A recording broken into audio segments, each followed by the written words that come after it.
How are we doing, guys? Brighton 0, Leeds United 0. Yeah, I think positive. We got a point out of the game.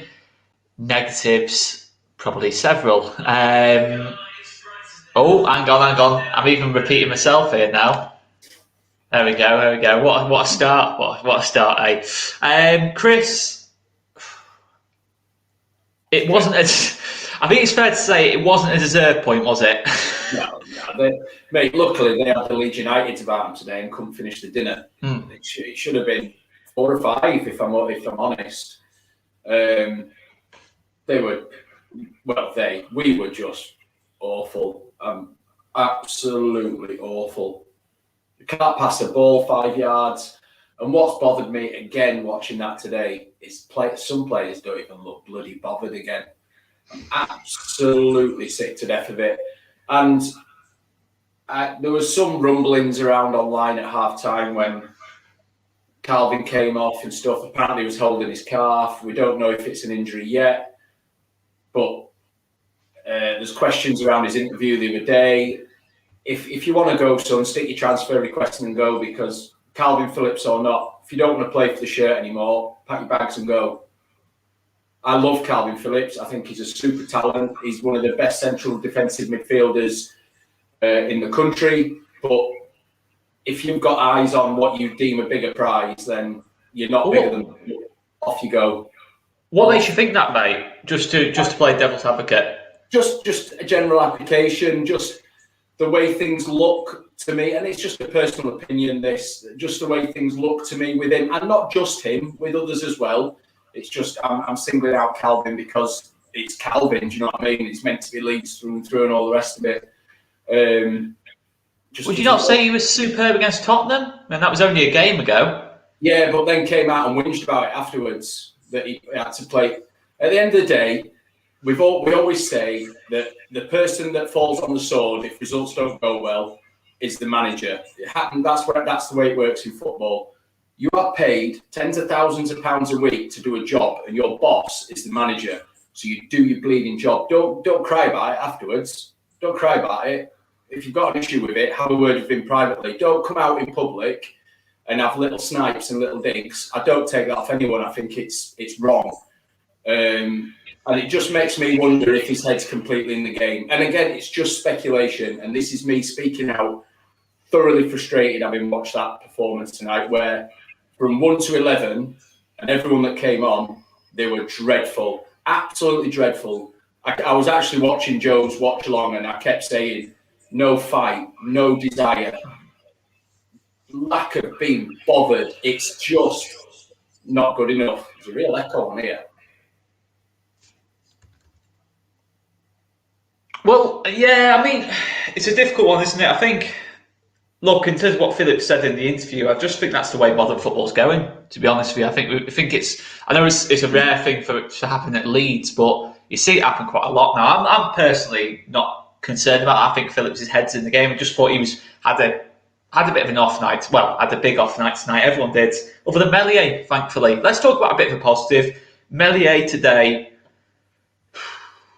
difference maker, I think, in terms of compared to all the other teams that are down there. No one's got a goalkeeper even in the same stratosphere as what Illan Meslier is. I mean, that save off Trossard in the first half, when I think I trying to think who was on the commentary tonight. Alan Smith said, I think it was hitting the post anyway. No chance. There's no chance. It's a crucial intervention. It's off. It's like fingertips. It's fingernails. Never mind fingertips. It's an unbelievable save off Meslier. I don't understand how it hits fingertips and hits the post, but without fingertips, he still thinks it's hitting the post. I don't get it. It might hit the post and go in, but it was on its way in. It's a world-class save. As simple as that. It's a world-class save. Nick's probably worded it a bit better than me. I think he might have ideas of grandeur. I think he's potentially getting a bit too big for his boots. I do. I genuinely do. And I don't like saying it because I love Kalvin Phillips. You know what I mean? I thought he'd be the next club captain after Cooper. This is interesting. Sorry to bump in there, mate, but I'm assuming this is on the post-match interview. I've not actually seen the post-match interview, but did you know about this being tactical? No, and if that's the case, mate, that raises my concerns more. If it's injury, fine. If you bring in Kalvin off for tactical reasons, nah, I'm not having that. I'm not having that. Something's been said at half-time in that dressing room for me. Well, Kalvin was playing in the middle of a back three again, certainly like a back three to start with in the game. I think we did sort of change to a 4 as the game went on, but yeah, I think obviously Kalvin went into defence again, and for it to be tactical, that is quite a surprising thing to hear. I'm not going to lie, that's very, very surprising to hear. But yeah, interesting one. Yes, it was on the post match. So that's I'm going to check that out after we come off air here, actually, because that's going to be very interesting post match to listen to. I'm sure there'll be numerous follow up questions from that as well. To be fair, if you're saying it's a tactical one, but big shout out to Samuel. Thanks so much for your donation there, mate. Pretty terrible, unfortunately. Same with them. At least we got a draw, which puts us out of range of Burnley. Let's hope we improve for Palace, because that is the point, Chris. These next 2 games are absolutely mega now. Palace and Brentford. We've got to be. Tell you something now. That team that played tonight turns up and we'll get absolutely walloped by Palace. Absolutely walloped by them. Well, they've just got better players, haven't they? The most positive thing about the Palace game is it's Tuesday, so we've got very little turnaround. So it needs to be positive? Yeah, bollocking, run a few drills and get back out on that pitch and put it right. Not a week to think about it and overanalyse. Bollocking, get back out on that pitch and put it right on Tuesday. Under the lights at Ellen Road. If you don't turn up under the lights at Ellen Road for a Premier League game, pack your bags and fuck off out of my club. Simple. I mean, yeah, what I would say is, I think you kind of alluded to it there, Palace have got better players than Brighton in terms of Conor Gallagher, Zaha, Edouard, the big upgrades on what Brighton had in that final third, really. And that was really what kept us in the game. As much as Meslier's saves were fantastic, our man Neil Maupay just did Neil Maupay stuff. Absolutely bottled it, which gives me the only pleasure of the night was that, to be fair, was seeing Neil Maupay bottle it. But yeah, look, I'm bored of this as well, Oscar, because people are on at me at half time online as well. Get behind the team. I'm always behind the team, but I want to see my team bust a gut for the badge that they're wearing, and I didn't see it again tonight. So from minute 1 to minute 90, whatever it is, when the full-time whistle goes, they've got nothing but my backing. But I'll also say, when they're shit, and they were shit tonight, again, shit, a lot of them. I guess my frustration is we could have won it. We still could have won the game. I mean, we've had 2 or 3 chances. We've committed theft getting a point anyway. No, we have. I'm not a fan. Bore off, John. Look, it's daylight robbery. We've got to draw out the game, but we still could have won it. You know, if we'd have connected like we did the last sort of 10 minutes or so, we'd have won the game. Seriously, we'd have won the game, but we didn't. And that's my frustration. I think the game was there to be won. What's happened to us? We can't pass a football. We couldn't hit a 5-yard pass tonight. There was players knocking it out of play. Llorente thinking he's, I don't know, prime Zidane. Just play the simple 5-yard pass. Not every pass has to be a worldie all the time. Firpo, my good God. I hope he comes good, but from what I'm seeing at the minute, the bloke should have been sent, you said it, mate, he should have been sent off potentially after 20 minutes. Well, yeah, I think on another day, another referee probably would have been, if I'm being totally honest. It's just not good enough, mate. It isn't. And we all want to support the team. We all want to see. And again, we've always said, and I always say, football, you win, lose, and draw games. It's part of the game. You can't win every game, otherwise you go every season undefeated, clearly win every cup. But what I can't fucking stick is when it looks like we're not even bothering. And again, this is probably the second or third time this season alone now I've said it. It looks like they're not bothered. I'm sure they are, but I want to see it applied on the pitch. I want to see it applied on the pitch. We were becoming too one-dimensional. I think we're expecting Rafinha to do everything. And I think someone just said Cucurella had him in his pocket for a lot of the game tonight. Well, he went to the left, didn't he? The last 20 minutes. Yeah. Rafinha. Yeah. I think just try and find a bit of joy because he was getting nothing down the right-hand side. No, not at all. Not at all. It was. What I will say is a couple of comments about Tyler Roberts. I know obviously he's missed some big chances there, but I did genuinely think we were better when Tyler came on today. I'm genuinely going to say it. I thought Tyler, to be fair, was probably the only player who really upped it a little bit tempo-wise for me in the game. Again, you can talk about obviously should he have took the chances, he probably should have buried one of them. But it was better to see that from Tyler that he actually was kind of influencing the game a bit. What do you make to Tyler's performance, mate? No, it was okay. Best of it. Absolute shit show. And I'm not being funny, mate. Tyler Roberts is a striker by trade. He should be putting that one in the bottom corner.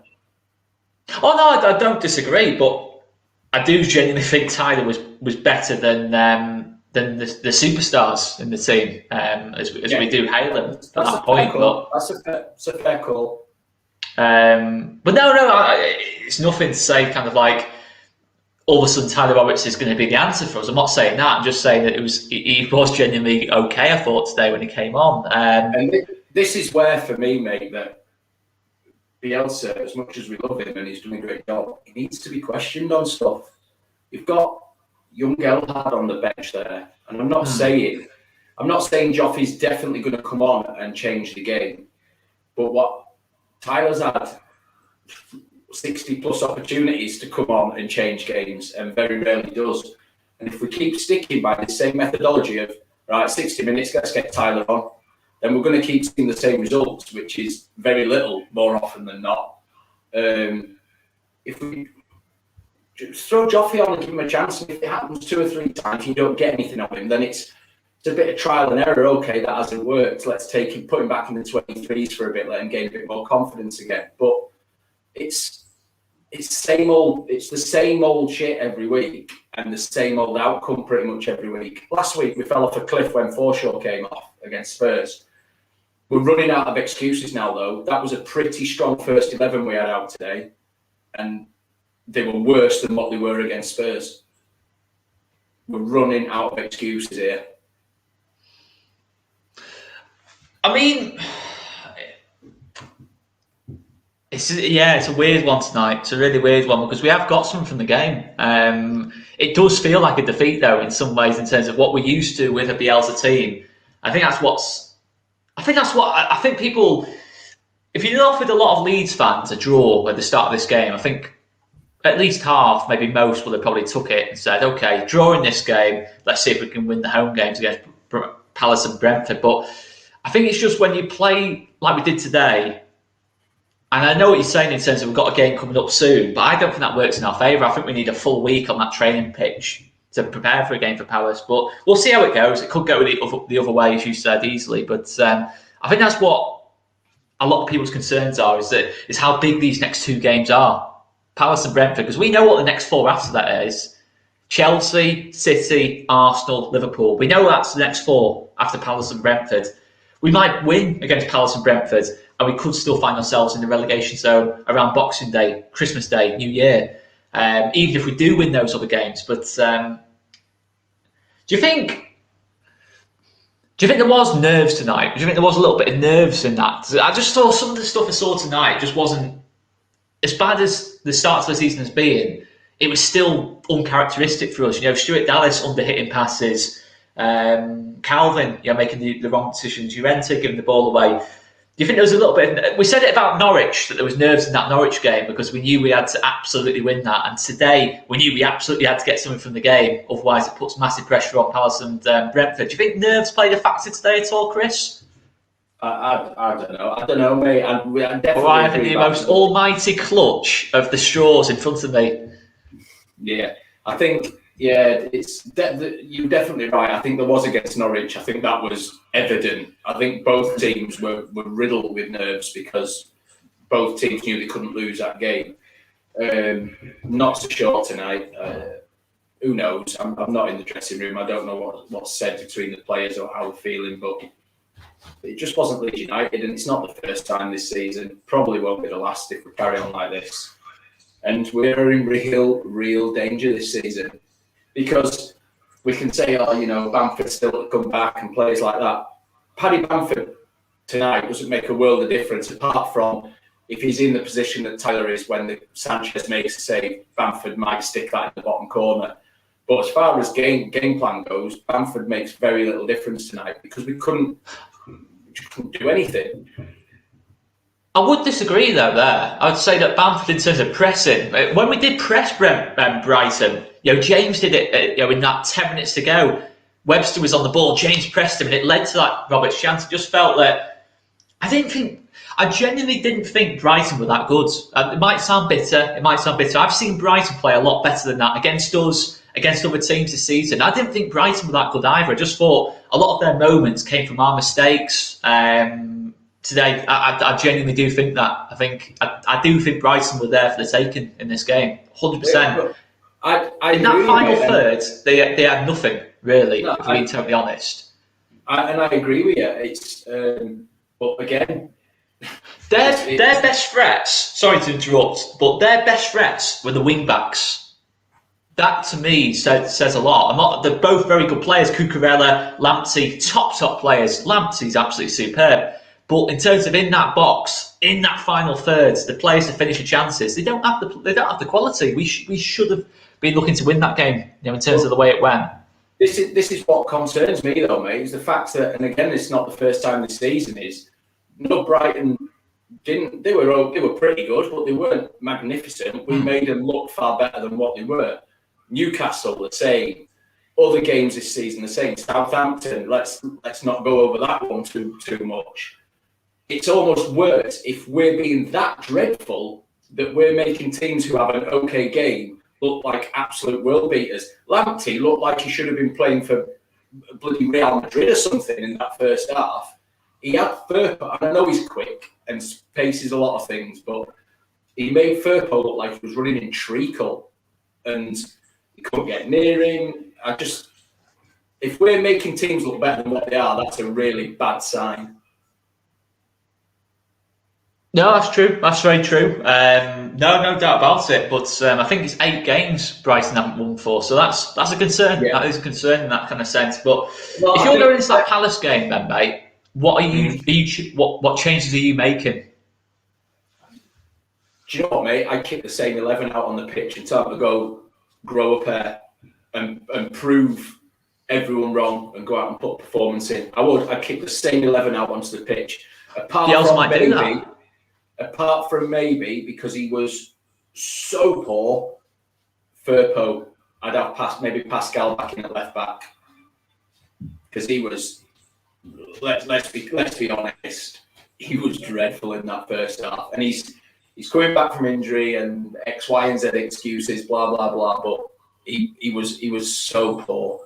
So maybe that. But for me, if I was a manager, thankfully we aren't. Otherwise, we'd be playing Premier League football. Put it that way. But I'd be kicking the same 11 players out onto the park and telling them to go and grow a pair, show that they want to play for this football club, and go and do something. There'd be none of this tactics stuff, intricacies, and you did this wrong and that wrong, and sending videos to the players. It'd be sit in a circle, look at each other. Now get out on that pitch and prove to everybody that you deserve to wear the Leeds United shirt. That would be my team talk.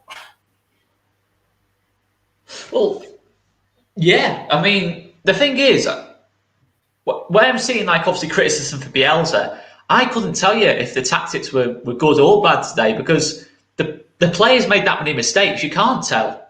Yeah, at the end of the day, you're right. The players made that many mistakes.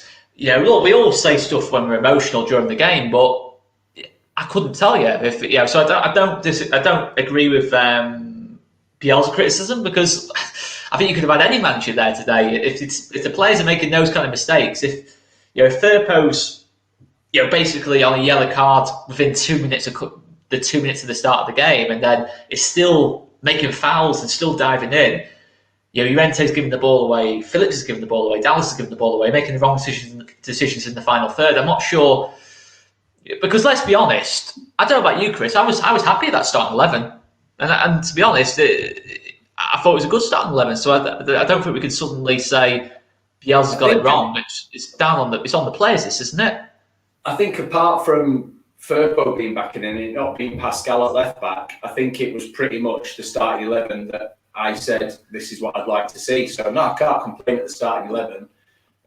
You're right. We don't know if the tactics are any good or not, because if you've got players who can't pass 5 yards, then your tactics are never going to work.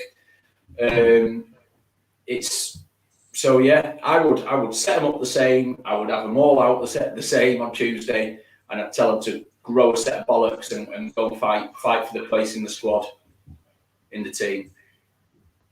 Because there's players here now who must be dangling by a thread. For any other manager, if it wasn't a Bielsa who's, as we all know, intensely loyal to quite a number of players, they'd be out on their arse by now and sat on the bench.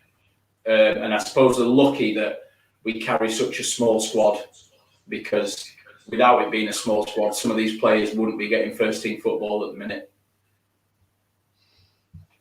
Well, there's a case for that, no doubt about it. But what do you make to this off my man Thomas Wilson for a focus on Leeds? Make sure you check that out on Twitter, by the way. Absolutely superb tactical analysis of Leeds United. James seemed to play up top today. It seemed to be Rodrigo in the 10, and then Rafinha right, Harrison left, and then it kind of swapped around when Harrison came off. What did you make to James today, mate? It's no good playing him up top if what you're going to do is just fire balls up front. That's not Dan James's strength. Back to goal. Defenders were just owning him today, because we looked far too in a rush to go from back to front far too much. Again, Llorente trying to ping absolute worldy balls everywhere. Stop it. If you've got a Patrick Bamford there who can put his foot on the ball and bring others into play, then yes, hit the front quickly. But for me, I said after about 10 minutes, push Rafa into 10 and get James out on the right, and get Rodrigo up top, because it clearly wasn't going to work with James as a striker. And I feel a bit sorry for Dan James, to be honest with you, because that's not his position. And he's being asked to do a job that he's probably got very little experience of, and the attributes that don't fit it. If he had a big guy up next to him, then yes, you'd have Dan James up top in a front two. You know, now quick Kalvin Phillips style, someone quick running around the back of a big man. Up there on his own, it's absolutely pointless. Absolutely pointless. And he'll press hard and he'll do all that hard work off the ball. But if we can't transition and do something going forward with him, then it's an absolute waste of a position. Okay. Well, I'm going to put it out now. For any members who want to join the chat, join us now on this live post-match reaction. This is the fans' post-match reaction. I'm going to put the link in the YouTube community page right now. So any members who want to join, jump on. The link will be with you in about a minute or so on the community page. So check out for that, guys. Bit of criticism for Rodrigo. What do you make to Rodrigo today, mate? I've got no opinion on Rodrigo, because I hardly remember him touching the ball. I don't like that for a lot of players who was dead today. I don't remember the commentators saying his name. Nothing. I remember his shot that must have wiped out poor old Brian again in Rose Head. He's been getting an absolute battering as Brian in Rose Head. Tell you what, Brian's he's had the tough whole season as Brian. Tell you what, honestly. It wasn't even a sand wedge. It was a 60-degree lob wedge. You're a Spanish international. Just take your time. Put your foot. He had all the room in the world. Take a touch and then take a strike at goal. But again, it's flat panic from a Spanish international. That's not good enough. I tell you what, though, Brian must have thought he's for. I tell you what, I got smashed in the South Stand the other week. I'm going to go in the Brighton end this time around. Yeah. The next thing, he's got whacked again. Telling you, mate, Brian must have a decent collection of match balls from our lot and their shooting attributes. He's probably what's his name though? He's probably claiming benefits though, isn't he? He's probably trying to say like he's being what's his name, injured at work. Mate, I won't blame him because he's probably got no teeth left, and dentist work is expensive. But anyway, it sums up our mood that we're assuming Brian's a bad guy as well, because we're just in that kind of mood today. We're just in that mood. He's a right knob. It's our what's his name? This make believe Brian. But tell you what, he's took some hammer this season, hasn't he? But anyway, guys, the link is in the YouTube community page right now. If you guys want to jump on, it is there with you. So yeah, let's have a little look at some more comments. I think this is true, isn't it? If Burnley do win tomorrow, and they're against Tottenham, so there's every chance they will probably win tomorrow, because that's the way Tottenham are, isn't it? They've got a better goal difference than us, so yeah, we'd drop to 18th. And that psychologically is not good. We're going into those two games. If that happens, it's not good at all, is it? But listen, we could go and play Palace on Tuesday night and win, right? That solves very little at the minute. We need a run of results now, not just pick up the odd win and then turn up like we've seen today for 3 out of 4 games. We need a run of results now, which is going to be difficult with December coming up. But so yeah, yes, we could go and beat Palace, but we need a run of results here now. We've got to start breaking away from that bottom 3, otherwise, come January, February, we could find ourselves in a world of hurt.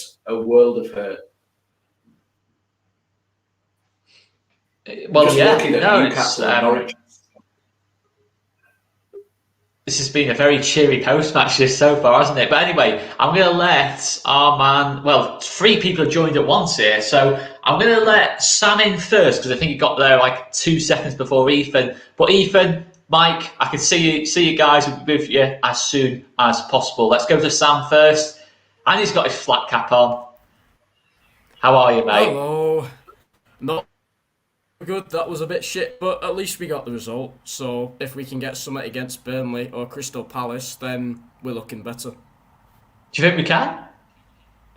Brentford, yeah, definitely. They've had a poor run of form recently, so I reckon we can get something against them. Palace will be hard, but I'd take a draw against them. But it's definitely possible, yeah. What did you make to, fair post performance? Did you think he was looking to stay on? In terms of not get sent off? Well, yeah, he was probably hoping to not get sent off, but he's been shit all season, and he was pretty shit this game, and probably could have been sent off, but it's good that he wasn't. And then, yeah, he just didn't really play very well. I don't think most of the players played well. Meslier did well, mind, and there were parts Dallas did okay, though. So, yeah, I didn't really think Firpo played all that well. What did you make to the starting 11 when it first came out? I mean, were you happy with it? Were you excited to see, obviously, that front 4 playing together from the off? I thought it looked alright. The only thing with Dan James was I didn't really. He struggles a little bit with converting chances, but I mean he got the goal against Tottenham, so that was good. But the starting 11 actually looked pretty good. We had Rodrigo and Rafinha playing together, which was good because we've all been waiting for him to get back, and that gave us a lot of confidence. So it looked pretty strong, to be fair, but I don't know, it just didn't really happen for us. I didn't really see either Rafinha or Rodrigo most of the game, though. Rafinha, there were certain times when you see him where he's sprinting past the Brighton defenders and putting a ball in. So, but he's still, even Rafinha, he wasn't really up to his normal levels. So, I think it's a story with pretty much everyone, wasn't it? Up in the Meslier. When I first saw. All below par, really. Yeah, you're not wrong. What would you put 𝐃𝐈𝐒 on instead of Roberts? In that sort of 20 minutes to go in the game.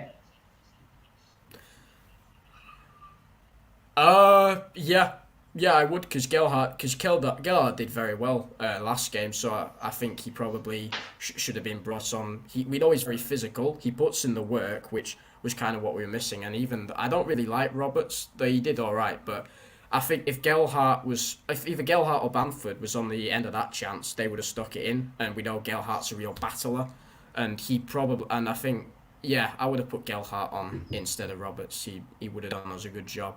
Roberts, he did better than normally. Even I don't really rate him, but he did all right. He got on the end of a few balls, but he should have put that chance away. That's to be fair, although it was a decent save, and I think if Gelhardt was on, he probably would have done.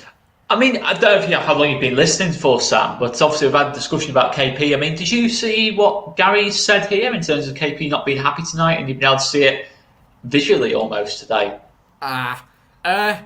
Yeah, but I'd say you could also argue that it's just a player not being happy with a bad performance, as Kalvin Phillips. Well, I agree, to be honest. And the thing, Chris before was saying he didn't look after Tottenham. He was questioning Bielsa. From what I heard about that, he just got asked why he thought Bielsa put him in defence, and he just said, "I'm not really sure." So I'm not. Is that really him questioning and whining about Bielsa? I just thought today he wasn't really all that happy with his performance, to be honest. So I don't know. Maybe you'll say something that can show why Phillips is questioning Bielsa. But I just thought that not the best performance from Phillips, and he's a bit frustrated with himself. So maybe that's why Bielsa's taking him off. Well, I think to be honest, just looking at the chat, I think the chat's pretty much 50-50 on this. For me, I agree with you. I just think it's KP's frustrated with himself more than anything, and the team's not playing as well as it can do. I think that's, for me personally, that's what I think, and I hope it is. I really do, and I think it is personally. But yeah, I mean, obviously, Rafa and Rodrigo came in. It was said, they didn't look quite, well, nowhere near what the usual levels are. But would you look to make any changes for that Palace game? Sam? We keep Forshaw on because he's starting to play better, and even though he made a few mistakes, he's still a rock. And Rafa and Rodrigo, they're rusty, but Rafinha's not played well he's not actually played for a while, but give him more games and he'll get better, and we know what he can do. I think maybe stick Gelhardt on instead of Dan James, and keep Dan J. And if we need to make a substitution, bring James on, because Gelhardt, he played really well against Spurs. We know he's a battler, which is what we like.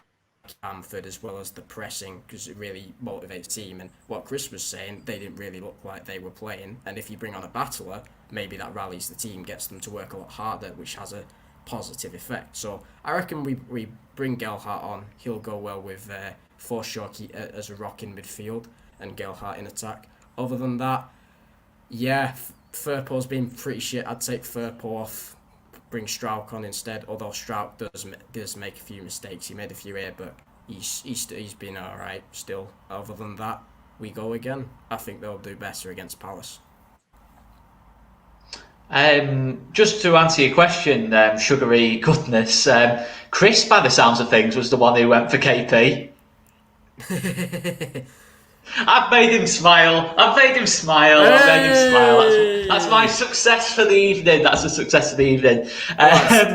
Think of it this way. Last 3 results, even though some of the times we played shit, we got a draw against Wolves, we got a win against Norwich, we got a draw against Leicester, loss against Tottenham, and now another draw against Brighton. That's not that bad. Although we could be doing better, it's better to play not so good and still get a result.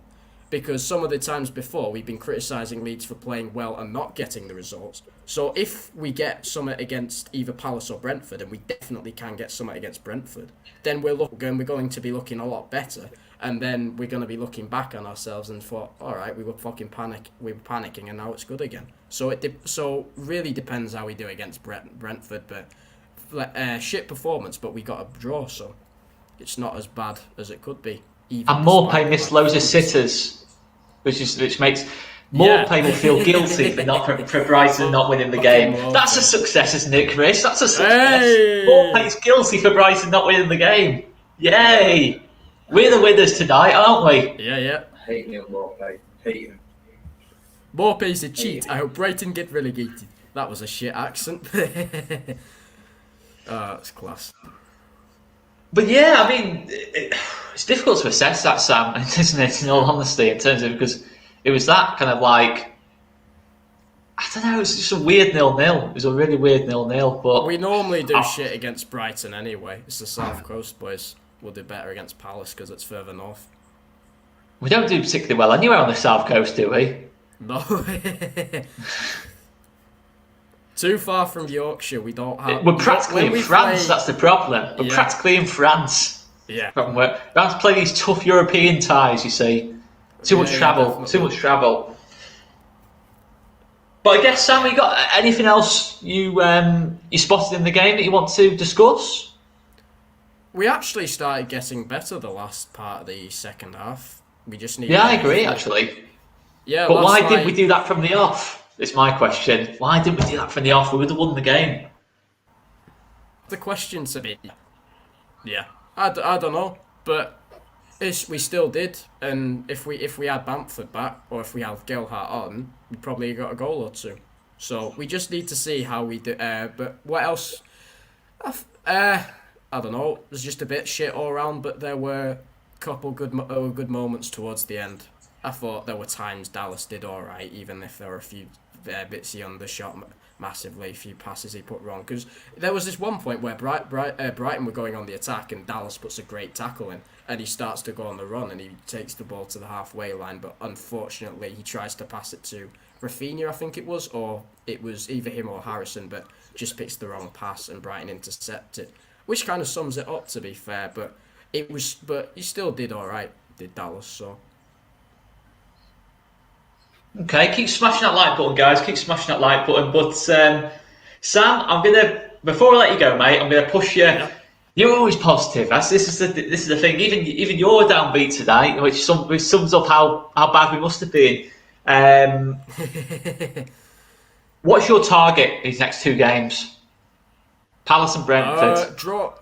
Draw against Palace, win against Brentford. Basically the same as last time, but reversed. So draw against Palace, win against Brentford. Yeah, I agree. I think just get 4 points. 4 points that makes things look a little bit healthier going into those tough. Look, we want to win both games, don't we? Really, we're at home. Yeah. We're against teams that. Look, I know Palace are good, but I know Conor Gallagher's a very good player, but this isn't. Yeah. Kaká, this isn't prime Kaká in AC Milan, is it? At the end of the day, Palace. We shouldn't be looking at this Palace game and thinking there's ways we can win that game. It shouldn't be. We shouldn't be looking at it in this kind of way, and that's the frustrating thing, isn't it? We can beat Palace depending on how we play, but I'd take a draw against them because it builds stuff up, and then we can definitely beat Brentford. So I'll take a win against them. We still got a draw, so even though Burnley can catch us, we're only 1 point away. We're only 1 point away from Watford and 1 point away from Brentford, and we play them after Palace. So if we get a draw against Palace, then we get a win against Brentford, completely different situation. This is true as well. Oh dear me! If Conor Gallagher scores in that game, this will just be me for this will just be me for the next week. Muting the WhatsApp chat, probably deleting WhatsApp, delete Twitter, and then go on a spontaneous journey to the end of the world. But yeah, Sam, it's been an absolute pleasure as always, mate. Hopefully you'll be joining us after the Palace game when we beat Palace and we keep Conor Gallagher out. And but mate, it's a pleasure as always. Have a cracking weekend. I'm sure you will do, mate. You are a party animal, I've heard anyway. So I will. Anyway, mate, I'll let you go. All right, take care. But yeah, it is quite a downbeat post-match this. But what do you expect? So to liven it up, I'm going to introduce our main man, Ethan, the long-term guest of all ECB post-matches. Ethan. 2. On a scale of 1 to 10, rate that performance. 4. 4. Chris, what would you go for out of interest? 2. And Meslier I'm surprised you went 2, to be honest. Meslier gets both those points. Yeah, he did. Ethan, Meslier manned the match for us tonight, surely. Yeah, he was. He was. I mean, did you hear that commentary on off Alan Smith about Illan Meslier's save that he was going to hit the post anyway? Yeah. It was a shocking take. It was a shocking take. That, to be fair, it did cheer me up though. It did cheer me up in that first down. I was thinking, what's he watching here?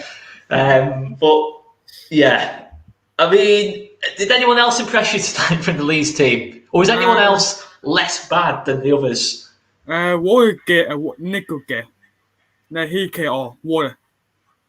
Roberts. Yeah, I mean, I think me and Chris had discussed that. I mean, was it a case of Roberts was good, or he was just better than the players who had started the game? I think it's a little bit of both. He should have scored. At the end of the day, and that's what the critics are looking at now, really, with Roberts, isn't it? In terms of the goals, he's got to start finding the back of the net, creating things. I think to really. He had to go there. Yeah, as a striker, you have to score it. Chris, said the same thing, mate. But did anyone else? I mean, did you think Firpo was lucky not to be sent off? Yeah. He was terrible. And I think that's the analysis of everyone here. That Firpo wasn't great. I mean, would you drop Firpo now for the Palace game? Yeah. Go get out. Go on. Straight to go in. Yeah. Because I think one thing we haven't mentioned is Struijk actually went into holding midfield today. He didn't even play left back when he came on today. It was Dallas who went into the left back spot. But I mean, there's a bit of criticism for Cooper, and I'm going to bring you into this, Chris. I genuinely thought Cooper was better than Llorente tonight. I can't look at that game and think Cooper's the one who I'm going to have any criticism for. I'm not saying he was perfect by any stretch. I'm just saying that there was much worse players on that pitch tonight than Cooper. Would you agree? I think they were both bad, mate. Llorente for his ridiculous constant attempts at hitting the worldly ball, and Cooper just making what we now deem as very Cooperisms. You know what I mean? Trying to shepherd the ball out of play, and it's never going to get there. So then all of a sudden, Brighton get another attack because they nick the ball off him from around him. Just silly little things where we let them keep the onus rather than getting on the front foot. Yeah. So for different reasons, they were both bad. That's my take on it. Me too. Do you think Llorente, it's almost like Bielsa should go up to, for me, I think it's a simple thing with Llorente. I think he's a fantastic defender. For our level, fantastic defender. I think you just need to go up to him and just say to him, you don't have to hit a six off every ball. Not every pass needs to be a Hollywood pass. And then as soon as you get that discipline almost, and I don't really like the word discipline, but that where he's not trying to do it on every single pass, only when it's absolutely 100% on, I think you're back to the Llorente of last season. I don't think there's anything else especially wrong with Llorente, to be honest. But I don't know, would you agree with that, Ethan? It's just a case of he just needs to cut that side of his game out now. He's not 𝐃𝐘. He 𝐃𝐘𝐃. He's not a nigger. I mean, Llorente's an interesting one, really. I think at times he's had some really good games. Really good games. But other games just hasn't looked the Llorente of last season. I mean, would you agree with that, Ethan? Yeah. I mean, I agree with Gail Taylor. I still think he's class. There's no doubt about it. I still think Llorente's one of the best players in this team. No doubt about it. But I think today was one of those days where he just overdid things a little bit. Just needs to be a bit calmer. Sometimes just play a 5-yard pass, get it back in position. All he needs to do for me today. Lamptey was a worry from minute one, though, wasn't he? Yeah, he was. I mean, he did the same as me, Ethan. It was like every single time. Go will go to today. That's why he will go Natty. Natty was all over here. You think Firpo made him look better than he was?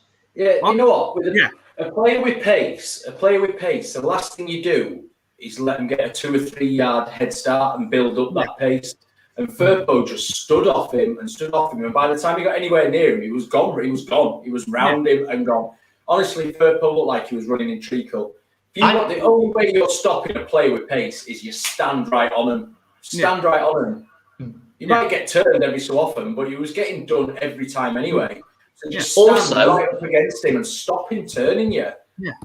I don't get booked. Don't get booked within 2 minutes for a foul on the halfway line. If you're gonna have to foul Lamptey, make it worth it. Don't do it on the halfway line and get yourself a booking with 85, 90 minutes of the game still to go. I had bad feelings as soon as that happened, to be honest, in terms of that battle, if I'm being totally honest with you. Well, I said he'd get sent off once I saw that happen, but luckily he got dragged off at half-time instead. Yeah. I mean, the thing is, just to slightly go off topic, how do England keep producing so many quality right-backs? Yeah. Alexander-Arnold, James, Walker, Lamptey, Livramento. I don't get that. I don't get how we get so many good right backs, but that's a totally different conversation. But it feels like every right back we come against now this season, they're absolutely brilliant. But I don't know, one of those things. Can we have one? Luke Ayling. No. He's sixth on the list. He was on there. He was on the list. Don't worry, he was on the list. I mean, we miss Ayling. We miss Ayling's leadership. No doubt about it for me. With 𝐾𝐾, he never go goal. He always go 𝐾𝐾. What we need to do? Shackleton. Yeah. 𝐾𝐾, he never go goal. Yeah. Every time he got the ball, he turned and faced his own goal, and at one point, nearly handed them a chance. He did. I don't understand it. For someone who's generally quite a dynamic player, is Jamie Shackleton just void of ideas? Yeah. I think Ayling's a big loss. Not just in terms of quality, just leadership, and Bamford as well. Leadership and quality they bring to the team. I think it's lacking a little bit. I'm not saying the other players aren't leaders. I just think Ayling, with the experience he's got at this club, Ayling's experienced difficult, tough moments at this football club. It's not all been plain sailing under Bielsa. We had that Forest away game. We had the full, complete collapse in the first season. It's not always been plain sailing. That's the thing to emphasise here. The last 3-4 years under Bielsa, we have had tough moments and we have come through it. That's the positive thing. We have come through these tough moments, but you need your Aylings, you need your Bamfords in that team. The leaders who are always going to step up in the big moments, in the big games, and make contributions, make telling contributions. Look, Ayling, I'm not saying he's a goal scorer and that much, but look at that season we went up, the goals Ayling scored. I mean, in terms of defensively going forward, when Cooper's not there, he's the captain. He will. We need him back. And there's no doubt about that. Yeah, I will. I sort of agree, but I'll also say we don't need the Luke Ayling back that we had at the start of this season, because he was dumped as well. No, of course, but we won't. He was burnt out at the start of the season, I think. He's played every game. Me and Giancarlo all over it. I know. I was about to come to that, to be fair. But no, I doubt it. I don't think he's come back. I mean, Dallas had a dodgy start to the season, let's not forget. But yeah, some would say he's still having a bit of a dodgy start to the season. But I mean, it's just... I was so excited even when I saw that team, in terms of that front four playing together, and I was hoping it was going to be Phillips and Forshaw in midfield together, and it didn't quite materialise that way. And the game just... I didn't expect that today, to be honest. I didn't expect a flat kind of performance that we gave. And 𝐾𝐾 was the whole time. 𝐾𝐾 was no attack. No attack at all, was there? No. It was just nothing. Chris said it as well. We were overhitting stuff, underhitting stuff, then overhitting it again, then ballooning shots over the bar, hitting Paul Bryan in the Brighton's cop end or whatever it is. It's just one of those games, a bit like Southampton, a bit like Norwich. But I still think we could have won it. That's where my frustration is. If we'd just been at it, even the last half an hour, if we played like we did that last 10 minutes, we'd have won the game. Seriously, we'd have won the game, because we were starting to create chances. That's the frustration. It was there for the taking. It really was. It really was there for the taking today. If we just kind of put it together, but We didn't, and we got a point. We got a clean sheet. Bit of a positive. We got a clean sheet, but it's it wasn't great. It wasn't great. So, Ethan, any other thoughts, mate, going into these next 2 games? We need to win one. Going. You need to win one of these next games. Yeah. It is a need as well, isn't it? It's not just we want to. We actually do need to win one of these next 2 games. Not a 𝐃𝐘𝐂𝐃𝐂𝐃𝐂𝐃. 𝐂𝐃𝐂𝐃𝐂𝐃. Do you think we win? Do you think we win one of these next 2, or both, or none, or what? Go. Win the next 2 games. Yeah. I love it. I love that off Ethan. I love that positivity. Chris, I'm sure you think we'll win the next 2 games as well, mate. I don't think it's a case of whether we will. I think we've got to, mate. I think we need 6 points with what's coming up. I think we've got to win both. Otherwise, I dread to think when the transfer window opens, what that league table looks like. Yeah. With the way we're playing at the minute, I think we have to have 6 points in the next 2 games. Yeah. We need the confidence boost more than anything going into those 4, don't we? But that's the one, isn't it? But Ethan, it's been an absolute pleasure as always, mate. I'm going to let you go anyway, man. Absolutely brilliant to have you on again. And obviously, we'll see you after we beat Palace on Tuesday. Yeah, I will give that too. Love that. Love that. Yeah, go. Good man. You going? Yeah, I'm going. Yeah. I'm going. Love that. Get that atmosphere going. I'll be going as well. Anyway, I'm going to let you go, Ethan. Absolute legend as always, mate. Have a great weekend, man. Yeah, mate. See you later, mate. Absolute legend is Ethan. Absolute legend. And talking of legends, we have got Michael 20, waiting. He has been waiting about 20 minutes now, so I'm going to let Michael in. Good evening, Mr. Palace. Good evening, sir. How are you? Good, mate. Good. I'm going to change the view just so everyone can see your studio, your beautiful studio behind you. That is an absolute beauty. You like seeing my shirts, don't you? Really? Yeah, I do. I'd like to see out of context. Sometimes a bit wrong. You like seeing but yeah, I do like seeing Michael's Leeds shirts before anyone in the comments starts getting carried away there. Michael, wasn't great today, was it? No, it wasn't a great performance, but I think it's an overreaction. We lose. Yeah, we lose. We move on to the next one. It's as simple as that. We get behind the team. We get behind Bielsa. We get behind Phillips. We don't start moaning and groaning about it. Bielsa got in this situation for 16 years it took us to get here. Don't start slagging him off and stuff. He knows what he's doing. He's been at Bilbao. He's been at Marseille. He's a legend in Chile. He's a legend in Leeds. You know what I mean? So I just think it's a bit of an overreaction. Where do you stand on the Phillips situation? Because I've asked Sam, I've asked Chris. I think the chat's split in a way. I personally don't read it in the same way Chris does. I just think it's Phillips frustrated with his performances. Maybe not quite happy with the way he started the season. I mean, where do you stand on the Kalvin debate? He's as passionate as he always is, I think. Otherwise, he would have left ages ago. If he won't. Okay. I mean, I don't think we've really criticised Bielsa though, have we, in this? No, not you in particular, but other Leeds fans in general have.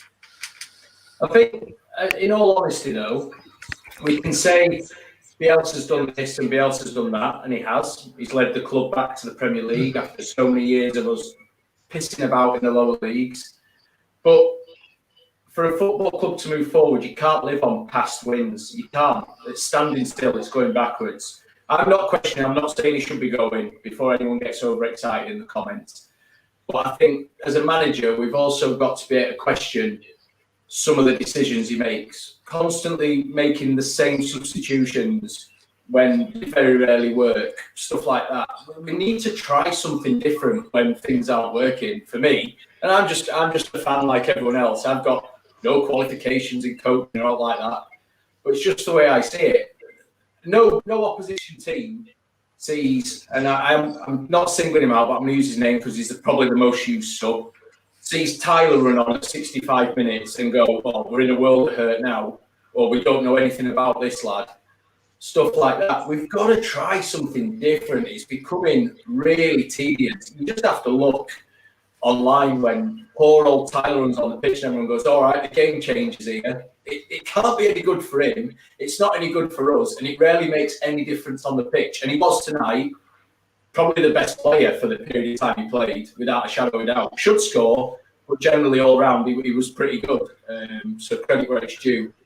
But as a manager, you've got to be criticised as well. We can't just live a blinkered life with, "He brought us up," because all of a sudden we'll find ourselves going, "Yeah, well, he also took us down." We've got to be able to just open up and go, "I'm not so sure about this." He won't listen to us. Bielsa's his own man, and I very much believe he'll pull us through this. I have to believe that as a fan, but I also can't sit here as a fan and go, just let him crack on. I just can't. That's not me. I've got to say what I see. If players are open for criticism, then so's the manager. For me, just a personal opinion. Yeah, but on the same sort of spin, he's only got the cards what he's dealt with. Like, he hasn't got great players to like bring on, has he? Yeah, but Michael, what I'd say to that is that I looked, and I'm not disagreeing necessarily. I'm not saying the bench is one that you look at and say there's multi-million-pounds worth of talent. It's not an expensive bench. There's a lot of youngsters on that bench. But just looking at the team we played today, I look at that Brighton team, outside of the wing-backs, Cucurella and Lamptey, and I think Bazuma's a superb player, no doubt about that, and Dunk, I think, is a very underrated centre-back. I think that Brighton team's average, to be honest. I think you can say the same about what Graham Potter's working with. Just to play devil's advocate, in terms of, and as far as I'm aware, we have spent more than Brighton as well in the last couple of seasons, a lot more than Brighton in the last couple of seasons. Could you not argue that? Yeah. I know in other games, look, Leicester we played, they had like a £100 million bench against us. I'm not questioning that for 1 minute, and we outplayed Leicester. But in a game like today, look, just like Southampton, just like Norwich, I didn't think it was a case of there's a quality difference there. I just thought our quality players were not at it today. Rafinha, Phillips, Llorente, Meslier was probably the only one who was. I thought they've got Trossard as well. I think he's a class player. He's a silky player, and he was dangerous the whole game. He's a good player. He doesn't score a lot of goals, though, does he? No, he doesn't score a lot of goals. But I just thought he was like dangerous the whole game against us. No, he was. I'm not going to doubt that for a minute. You can say Morpay was dangerous against us because of the chances he had, but ultimately you've got to put the ball in the back of the net, and I think that's what's been Brighton's problem for a while. But I still didn't think Brighton were that good. That's the thing. I'll still say, and Tash just said in the thing what Tash has been at the game today. They weren't that good, Brighton. I just thought it was. We gave them their best moments, really, in terms of making just daft mistakes. And you could say the same about they made mistakes that led to chances for us as well. But did you think Brighton were that good? Mike? No, they weren't. No, definitely not. Definitely weren't that good. No, we could have won that if we'd have been at it. Yeah. But at the end of the day, would you be happy with the point? If someone said to you, would you be happy with the point going to that game? In the context of how the game went? No, before the game, would you be happy with the point? I was saying that before. I suppose-ish, but I don't know. We still felt that starting 11 we could have done a lot more damage than what we did tonight. I still didn't think we were anywhere. Not even 25% of the damage we could have done tonight if we'd have clicked. If we'd have clicked like we did against Leicester and that first half against Tottenham, we'd have ended up winning that game 2-0 today. Just in the final third, if we'd have clicked like that, we didn't. We just didn't at all. It's all about consistency, isn't it? Yeah, there's consistency. That's Chris has mentioned it as well about consistency. We have had some, as much as people are saying all season it's been our passing's been poor, we've done this poorly. It hasn't, though, has it? We have had some really, really good performances this season. As much as it gets forgotten about, we have been good at times this season. But Michael, would you look to make any changes going into that Palace game? I would bring in Click just for the creativity. So, who would Click come in for as such? Just trying to work it out from. Would you change the system? Would you go back to the back four? I'll take out Forshaw I just thought we were too defensive in the middle of the park. Just for a bit of creativity. Klick has been out for a little bit. Just a bit more energy as well. Okay. Any other changes? I'll play, even though he won't do it, I'll play Rodrigo up front and James and Harrison on the wings and Raf in the 10. Okay, so you'd have Phillips and Klick in midfield together as such. Yeah. Okay. Anything else? Left back, Junior Firpo, does he keep his place for you? No, he needs to rest. He needs to play some under 23 games, definitely. Okay, who comes in? I would say Dallas and give another chance to Shax until Aylan comes back. Okay, well, to be fair, that's the first suggestion of Dallas to go to left back, and we've got to remember Dallas did go to left back today. Stuart, we went to hold the midfield, and it's an interesting debate. It's a very interesting debate, but I disagree with this from Michael. Sorry, not you, Michael. This Michael's down below.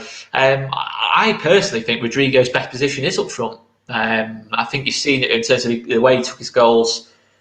Last season, I know last season it was 6 months ago now, but the fact of the matter was he's got a natural knack for a goal when he does get a run of games up top for me. I do definitely agree with this Michael Pallett, both called Michael P as well. So I agree with Pallett.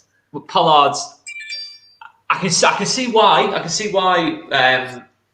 but no, for me, he's better as a striker. Personally, Chris, would you say that? What I would say, if it is the case that he doesn't want to play up front, tough shit, Rodrigo. You're paid to do a job, mate. You go where you're told and you play where you're told. Why wouldn't you want to play up front? Strikers want to score goals, surely. I don't know if there's any truth in that, mate. It's just I'm just going off what Michael has said. But it's to say, for consistency, I said right at the beginning of this that I don't care whether Kalvin wants to play in the middle of a back three or not. If he's told to do so, he does it. And the same stands for anyone else, including Rodrigo. Play where you're told. You play for the shirt, you play for the badge, you play for Leeds United. And at the end of the day, the manager's the one who falls on his sword if it doesn't go right. Not the players, they still get the wages and everything else. So if the manager goes and tells you to play somewhere, he's the boss, go and do it. Don't cry about it. And he should... For me, Rodrigo should be started. I would have started Rodrigo. I completely agree with Mike. I would have started Rodrigo up front today and Raf in the 10 and James out wide. Because playing James up top, like I said earlier, is just a waste of time. He's just not built for it. It's not his game. Well, Graham has an alternative take. So you can't argue against it, can you? You can't argue against it. I mean, it cost us £29 million, and what have we seen for it, really, apart from the odd flash against like Burnley and stuff last season? Not an awful lot. Okay. Michael, what did you make to Rob? I know obviously we've discussed Roberts quite a lot. What did you make to him coming on today? Because I think if you were going to be... Look, there's two sides on the Tyler Roberts debate at the minute. Yeah. People are saying give him time, or people saying right, run out of patience with him. I'm not necessarily taking sides on this, but if you're on the side of give him time, you probably got more case today in terms of what he's given when he came on. But he still should have scored though. If we're being critical, any Premier League striker would have scored that. It's just simple as that. Mm-hmm. Not more pay though. Hey, come on, Chris. Come on, that was a good gag that off me, wasn't it? Well, Neil Maupay's not a Premier League striker either, so they can both... I like it. They can both bugger off to the Championship and go ply the trade there. You never know, Tyler might be with us if this carries on this season. We might need him when Bamford gets sold. What's a very positive chat this has been today.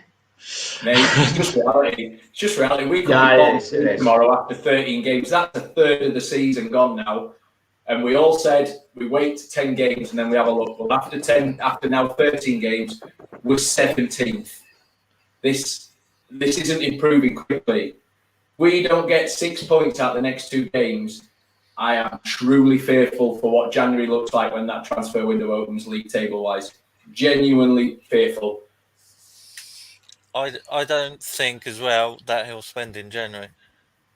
We definitely won't spend big in January. No way. We might bring one in, but I agree with you, mate. We're not going to spend that much money in January. Not at home. No. I just think it's build depth in January. That's my personal view. Just build depth in the key areas. That's all I'd say in January. I think and then very much. I still think we've got players available. We're good enough to stay up, isn't it? I don't think there's any doubt about that. We're just getting them available and having that depth there when they're not available. It might seem a very simple thing to say, but that's the way I see it at this moment in time. Yeah. But right. Yeah, I think we'll do some bits. I see what Michael was on about. Yeah, I think that fair comment, mate. Understood now. He just looks when he's on the pitch like he doesn't want to play up front. Yeah. There's nothing to look like he's up front. And yeah, I think the best we've seen of Rodrigo this season is that 20 minutes or so that Joffrey was on the pitch with him against Wolves. So I'm not all for panicking and throwing kids in and thinking Joffrey's the second coming or anything like that. But why not give this kid a chance? Because we're not seeing anything from a lot of the players out there at the minute. So give someone a chance. A run of 2 or 3 games, not just in for 20 minutes, then out the next game, then start, then out again.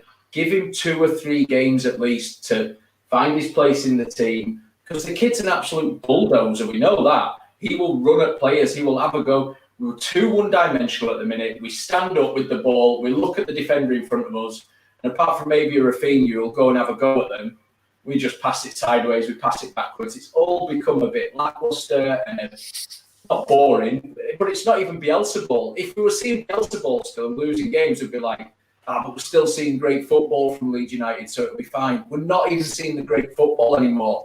So what do? Change it up, get Joffrey in, try something different. Tell him just to go and enjoy his football and do what he does for 2 or 3 games and see what the kid produces, for me. Yeah, no, absolutely. But, imagine Lacazette trying to do murder ball. Mate, imagine us trying to pay his wages.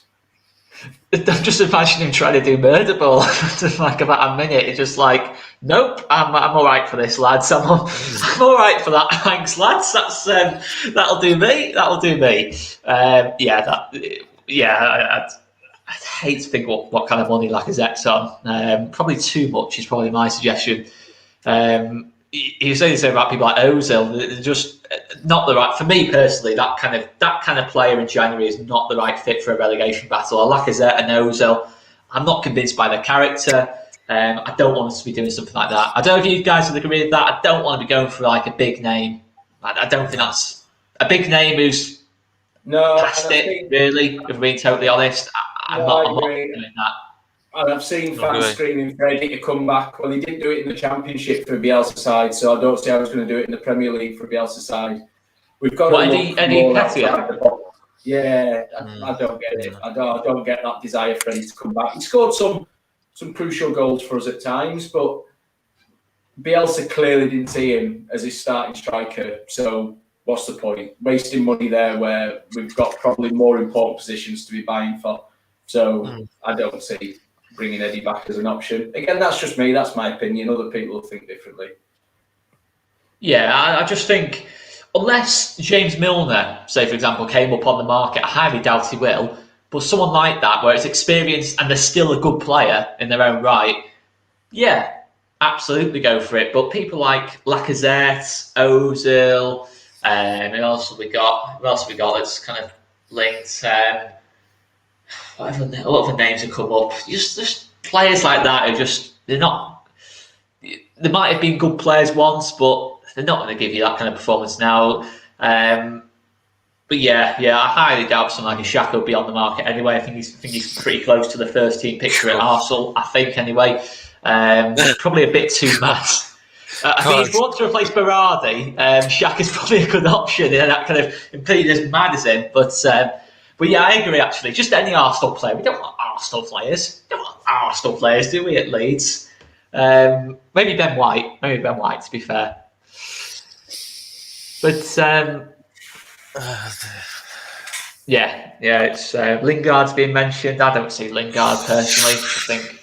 I don't see that happening. I see Lingard just going to West Ham. He wants to be down in London, doesn't he? Michael, I mean, what's your personal opinion on the January transfer window? What kind of players would you be targeting? I think that we probably need another central midfielder, and maybe I'll go for not another striker, maybe a cam. We haven't replaced Samuel Saiz, have we? Really? Dele Alli. Again, Dele Alli's another player I put in that same kind of category. I know he's a bit younger, but I don't really see him suddenly turning it on for Leeds. I think he's in a good situation at Tottenham. I don't see that for me personally. Would you go for that kind of player, Michael? No, definitely not. Yeah, I think that's what Newcastle could end up doing. Is buying players like this in terms of Ali's, your Lacazette's, your Pepe's. Not just to pick on Arsenal players, but Arsenal's on the mind. Just players like that. Are they really going to give you that performance they could have done 5 years ago? For me, just being positive, Chris, I see Newcastle doing something like that, spending big money on these kind of players. I don't think that's the answer. I really don't think that's the answer. That is exactly what Newcastle are going to do. I would fully expect to see your Dele Alli's and players like that going there on big wages. And you go on big wages, and I think some of these players' heart and desire to actually play again could be questioned. I'd rather see a Jonathan Swift or someone like that, someone coming up from the Championship with a point to prove at Premier League level. Yes, you're always taking a bit of a risk. You're never going to let this work out. But for me, a player like Dele Alli is far bigger a risk than a Jonathan Swift or something. A Jonathan Swift will come up buzzing with confidence because he's having a great season. He's all of a sudden thrust into the Premier League, and you know what I mean, the world's his oyster at that moment, sort of theoretically in his own head. So I'd rather see that but I think that's more what we do transfer-wise anyway. You know, a Rafinha came out of left field as a purchase, and look what we got there. So the Dele Alli's and these Premier League players who are on big wages and not really doing anything, I don't see us being the destiny. I see them all filling up Newcastle's squad in January pretty quickly. I do. I genuinely do see that, to be honest. If you had to guess anyone who's going to do panic like that, and Newcastle have done that before in terms of panics, gone for certain players like that. But Swift is an interesting one. Swift feels like he's been around for 10, 15 years. I would have thought he's about 30, but he's actually a lot younger than when I first saw his name mentioned. I thought he must be 32, 33 now, John Swift, but he's not actually. He's at a good age, plenty of goals in him. I mean, Mike, would you go for someone like a Swift? Yeah. I've heard Connor mention Swift, and he'll be a good suit to our team. Yeah, no, absolutely. But I mean, look, if Aaron Ramsey wanted to come to Leeds, he could come all day long, couldn't he? Aaron Ramsey, but we can't afford Aaron Ramsey. Let's be honest. I mean, Arsenal couldn't afford Aaron Ramsey. I don't think Juventus can afford Aaron Ramsey. I think he's on the top 10 paid players in the world. I think Aaron Ramsey. I might be wrong on that, but he's certainly up there. I think he's like he's up in the 300s or something, isn't he? I think he's got 450 grand. I think I heard. Because he went on a free, didn't he? So basically, they just have to pay wages. Yeah. So I don't think we've got that in the bank. Not even with the 49ers cash. I think as much as I like Aaron Ramsey, I think if you're spending that kind of money, I'd want someone better than Aaron Ramsey, to be honest, for 450 grand a week. I mean, anything else you want to maybe discuss there, Mike, at all from today? I think going into dodgy December, as I call it, I think we may get we win one game. So I think we may do better than expected. Yeah, there's also an interesting shout. Yeah. I mean, I've seen him play for Argentina. He's a different player for Argentina. There's a player in there, but again, wages-wise, I'd have thought he'd be pretty crazy. Unless Spurs maybe pay a contribution, I just can't see it. I just can't see that happening. I think Isco again. I think Robbie hit the nail on the head. I think that's basically what it comes down to. Oh, yeah. The one thing we cannot do is do nothing. We've got to do something. It's not going to be mega money. We're not going to bring in proven Premier League players, so we can forget that. But because we're just not going to splash that kind of cash in January. But we can't do nothing. We need a little bit of extra strength and depth bringing in, whether it's one or two positions. I agree with Mike. Definitely can. I think we're so light in that area. It's untrue. So yeah, but I agree with Robbie. The one thing we can't do is nothing. If we don't do anything in January, then it's a strange one, isn't it? I mean, I like this suggestion. Ben Brereton, who added Diaz on his last name, he sounds so. If Danny had put Brereton at Blackburn, everyone would be saying that's such a boring signing. What a boring signing to Diaz at Blackburn. Who's that Diaz? Who's Diaz at Blackburn? Oh, he said it. That's it. That's why Ben Brereton did that. He added Diaz in his name just so people. Yeah, I don't really agree with that, Michael. It's such blatant marketing. Oh, well, this is the point. I actually saw Rodrigo de Paul the other day play for Atletico. He's actually having a shocker at Atletico at the minute. Yeah, he's been shocking, hasn't he? The problem is you never know. You just never know for signing, do you? No, exactly. But the thing is now, the problem is with Rodrigo de Paul is what we said about all these other players we just mentioned. He's on massive money. So he's now priced out of the market for us, basically. Yeah. And looking back on it, I don't think he ever wanted to come to Leeds. I think he was just flirting with us, just having a bit of banter on social media and winding up fans, because we know what Leeds fans like on Twitter and everything. We lose our bloody minds about stuff, and I think he was just taking the piss. Well, he's shit anyway, so he can do one. Yeah, we dodged a bullet there. Bullet. Yeah, Rodrigo de Paul. Yeah, we're 17th in the table, but we avoided you. We won this battle. Rodrigo. But Michael, any other thoughts, mate? No, not really, matey. No, nothing. Well, guys, I think we'll leave it there anyway. Fantastic support, guys. Thanks so much for coming on the chat. We got a point. Wasn't quite the method of getting the point wasn't quite what we wanted, but we got a point anyway. I mean, these Haaland suggestions. Maybe Haaland's cousin, but Erling Haaland is not going to come to Leeds in January. I'm sorry to break that news. I'm very, very sorry to break that news, but that is not going to happen in January. But yeah, I'm sure Newcastle will probably try, though, won't they? I think there's a genuine concern about this, Oscar. I do. I think there's a little bit of concern. I think the question, a few people have mentioned it in the chat actually, is the dressing room being lost here?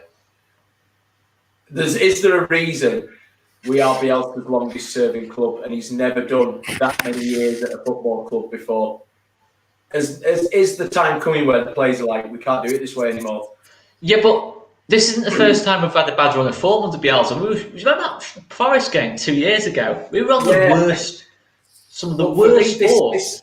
This feels different because it looks like some of them aren't that bothered. That's the difference for me. Even when we got pumped by Forest 2-0, the players looked crestfallen and broken, as in, what the hell's going on? We need to do something about this. Now, it's just like, we've lost again. Fuck it. Let's go to the Christmas party and get punched in the eye. Do you know what I mean? It looks different to how it looked when we had those bad runs of form before. It might just be us on the outside looking in. Again, everyone's opinion is different. But I do think it's a valid question that people are asking. I really do. There's a question there to be answered. And I think it needs a Liam Cooper or a Kalvin Phillips to come out and do that Luke Ayling type interview from the Forest game and say, No, we're 100% behind the gaffer. We will put this right. X, Y, and Z, but really mean it. Not the Harry Maguire coming out and going, "Oh, we need to try harder," spitting the usual crap off.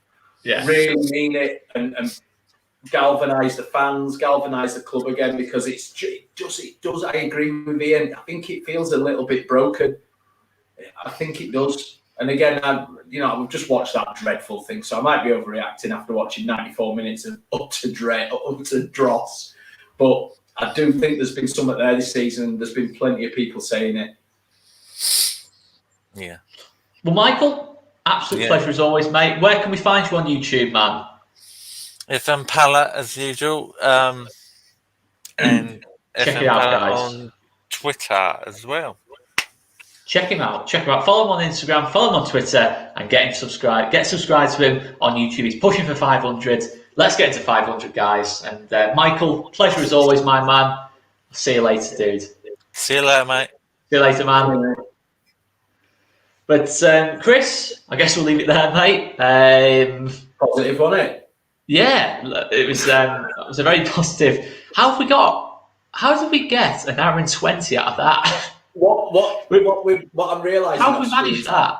What I'm realising is that these are always longer when we've had a bad result. I think it's because it's like therapy. We're talking about it, and it always feels a little bit better after we've ranted and talked about it a bit. I think these are becoming therapy. So yeah, that's how we managed to knock out 15 hours worth of post-match reaction afterwards. Well, I've just had an imaginary conversation with Rodrigo de Paul, so I probably do need therapy, in total honesty. I did. That went on quite long, that discussion with Rodrigo de Paul, just where I was just talking to myself for like a minute. Apologies for that, guys. I'm fine. I'm absolutely fine. Anyway, let's just leave it there. Let's just leave it there. Let's just leave it there. Guys, thanks so much for watching. Smash that like button if you haven't done already. Hit the subscribe button, and we're back again with the Palace game on Tuesday night. Phil and Martin will be doing the player ratings, and we're straight to Palace preview for that. And we're back at it, guys. We're back at it. We're going to bounce back. Yes, Chris. Yes. See those that are going on Tuesday at Ellen Road on Tuesday night. Fingers crossed. Yeah, more positive. Love that. We're going to leave it there anyway. A more positive performance, please.